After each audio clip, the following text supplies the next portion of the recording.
भरगामा प्रखंड के वीरनगर छर्रापट्टी में रास्ते के विवाद को लेकर बुधवार को दो पक्षों के बीच हिंसक झड़प हो गई, जिससे इलाके में अफरा तफरी मच गई। मामले की जांच के लिए पहुंचे अधिकारियों के दल को भी हालत बिगड़ते देख पीछे हटना पड़ा। झड़प में दोनों पक्षों के कुछ लोगों को मामूली चोटें आई है। मिली जानकारी के अनुसार वीरनगर छर्रापट्टी गांव में मस्जिद के पीछे स्थित गैर मजरूआ जमीन पर रास्ते को लेकर पिछले कुछ दिनों से विवाद चल रहा था। इसे लेकर ग्रामीणों ने प्रशासन को आवेदन देकर हस्तक्षेप की मांग की थी। मामले की जांच के लिए फारबिसगंज अनुमंडल पदाधिकारी एसडीओ शैलजा पांडे, वीडियो शशिभूषण सुमन और अंचलाधिकारी सीओ निरंजन कुमार मिश्र भरगामा थाना पुलिस के साथ स्थल निरीक्षण के लिए पहुंचे थे। जैसे ही अधिकारियों ने दोनों पक्षों से बातचीत शुरू की, मामला गर्मा गया और लोग उग्र हो गए। देखते ही देखते दोनों पक्षों के बीच हाथापाई शुरू हो गई, जिससे मौके पर तनाव फैल गया। भीड़ बेकाबू होती देख एसडीओ और अन्य अधिकारियों ने स्थिति से बचने के लिए तत्काल वहां से निकलने का निर्णय लिया और प्रखंड मुख्यालय लौट गए। घटना की सूचना मिलते ही भरगामा थानाध्यक्ष राकेश कुमार पुलिस बल के साथ मौके पर पहुंचे और स्थिति को नियंत्रित किया। इसके बाद फारबिसगंज एसडीपीओ मुकेश कुमार शाह, रानीगंज थाना पुलिस और सिमराहा थाना पुलिस की भारी संख्या में पुलिस बल के साथ घटना स्थल पर पहुंच गई और हालत को संभाल लिया। इस संबंध में जिलाधिकारी निरंजन कुमार मिश्र ने बताया कि वीरनगर पंचायत के छर्रापट्टी गांव में स्थित मस्जिद के पीछे कुछ लोग घर बनाकर रह रहे हैं और रास्ते को लेकर विवाद जारी है। आवेदकों का आरोप है कि कुछ लोगों ने सरकारी रास्ते पर अतिक्रमण कर लिया है। मामले की जांच के दौरान झड़प होने के कारण अधिकारियों को बीच में ही लौटना पड़ा। एसडीपीओ मुकेश कुमार शाह ने बताया कि मौके पर पुलिस कैंप कर रही है और स्थिति पूरी तरह नियंत्रण में है। फिलहाल दोनों पक्षों से बातचीत कर शांति बनाए रखने की अपील की जा रही है। पुलिस पूरे मामले की छानबीन कर रही है और दोषियों के खिलाफ उचित कार्रवाई की जाएगी। बोले कि मस्जिद से पश्चिम रास्ता लीजिएगा या मस्जिद के पूरब रास्ता लीजिएगा, आप तय कीजिए। दोनों तरफ मेरी जमीन है, हम तैयार है देने के लिए। अगर झूठ बोलते हैं तो कोई भी तो दे सकता है हमको। यहाँ पर भी पश्चिम लीजिएगा कि पूरब लीजिएगा, तो ये लोग बोले पूरब लेंगे, हमने दे दिया। सुनत ना, पूरब लेंगे, हम रास्ता दे दिए। फिर सुबह होके खदैया शुरू हो गया मस्जिद के लिए, हम छोड़ दिए। तो फिर सुबह होके कहता कि ना हम पश्चिम रास्ता लेंगे।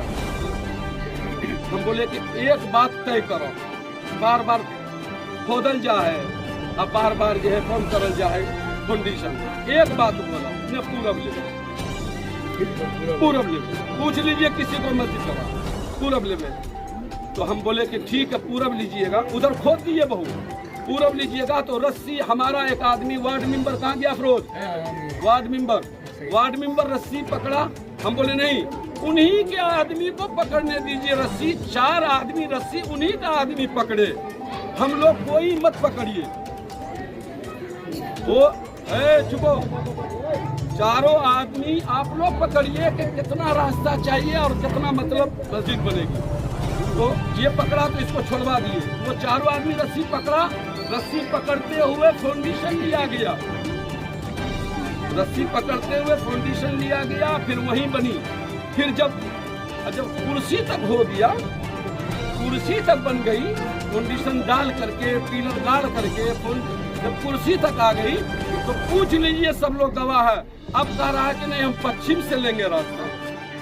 हम बोले अब कैसे होगा, वो तो पिलर गड़ गया है, कंडीशन हो गया है, अब कैसे पश्चिम से लीजिएगा भाई। अब पश्चिम लीजिएगा तो पश्चिम भी हम ही है, तो नहीं उधर से लेंगे। हम बोले अब नहीं चलेगी दादागिरी। तो हम बोले उसका क्या हो सकता है, कैसे ले जाइएगा पश्चिम।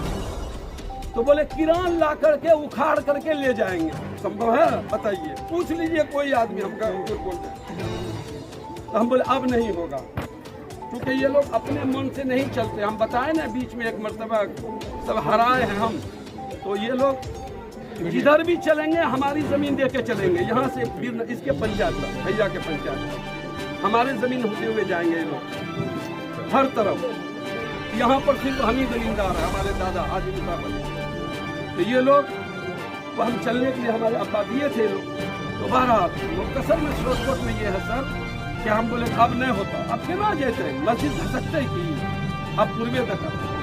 तो आप सखुआ देख सकते हैं वहाँ मोरंग में, हमारे चचा, हमारे अब्बा, इनके अब्बा, ये लोग मोरंग से लाते थे सखुआ। अभी भी सखुआ करा हुआ है। राम पुकार बाबू वहाँ बैठे हुए हैं, इस बंगला में बैठे हैं राम पुकार बाबू।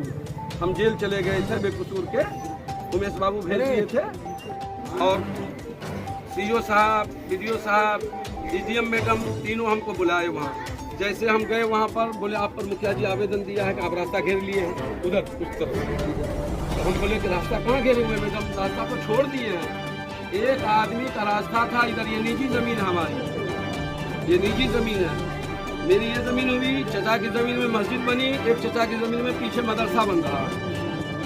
यहाँ तक कोई रास्ता नहीं था, रास्ता वहाँ से उधर खाली हो रहा है, रास्ता वहीं तक है, रोड बना हुआ बिल्डिंग तक जी। तो बोले आप पर आवेदन दिया, हम बोले हाँ, रास्ते के लिए दिया, रास्ता तो खुला हुआ है। तो बोले कि आप बोलिए, पहले तुम बोलो तुम आवेदन दिया। वो आवेदन नसीम देने के लिए गया था डीजी ऑफिस, तो नसीम बोल रहा था, तो नसीम बोला कि हम लोग सब मिलजुल करके ये ज़मीन खरीदे। तो हम बोले किस लिए खरीदे, बोलिए। सड़क के लिए खरीदे कि मस्जिद के लिए खरीदे? तो मस्जिद के लिए खरीदे। हम बोले बस मस्जिद का नाम लीजिए कि हम लोग सब मिलजुल के मस्जिद के लिए ज़मीन खरीदे। तो मस्जिद की ज़मीन में मस्जिद वो लोग रस्सी पकड़ के, जितने लोग हैं सब गवाह हैं, मस्जिद कहाँ से बनेगी। अच्छा, हम उस बीच में बोले कि देखिए आप लोग को तो रास्ता भी चाहिए। हम खुद बोले पूछ लीजिए, सब गवाह। मुखिया जी आज रहिएगा, हम बोले बिल्कुल रहेंगे जब मैडम आ रही है। एसडीएम मैडम आई, बीडीओ साहब आए भरगमा, और जो है सीओ साहब भरगमा, तीनों मिलकर हमको बुलाए उधर। सन 2021 में मैं मुखिया बना। कोई नहीं कह सकता है कि कितने साल में हम इन लोगों के उधर गए हैं। हमको मारने की प्लानिंग शुरू से है इन लोगों की। अदावत यह है कि हम मुखिया में भारी बहुमत से जीते हैं। अब आप जानिए इस बात को, भारी बहुमत से जीते हैं। जिन लोगों को इन लोगों ने वोट दिया वो भारी बुरी तरह से हारा। पॉलिटिकल ये है कि मैडम हमको बुलाई। आज की ये है वीडियो, आज की बात ये है कि आज के दिन जो है सीओ साहब का मेरे पास 12 बजे के करीब फोन आता है कि मुखिया जी आपको, आप रहिएगा दरवाजे पे। मैडम आपका नाम क्या हुआ? मेरा नाम मौलाना अबुल कलाम, पिताजी का नाम हाजी सिराजुद्दीन, छर्रापट्टी, वार्ड नंबर 10, बीरनगर पूरब पंचायत बीरनगर पूरब, थाना भरगमा। पूर्व मुखिया ने प्रेजेंट मुखिया मेरी पत्नी का इंतकाल हो गया। मुखिया ताहिरा खातून बीरनगर पूरब पंचायत की थी, 4 महीना पहले इंतकाल कर गई मेरी पत्नी। ये लोग मुझसे नाजायज फायदा उठाते हैं। सीओ साहब जो है हमको बोले कि मुखिया जी रहिएगा। हम कहीं नहीं गए, सीओ साहब की बात मान करके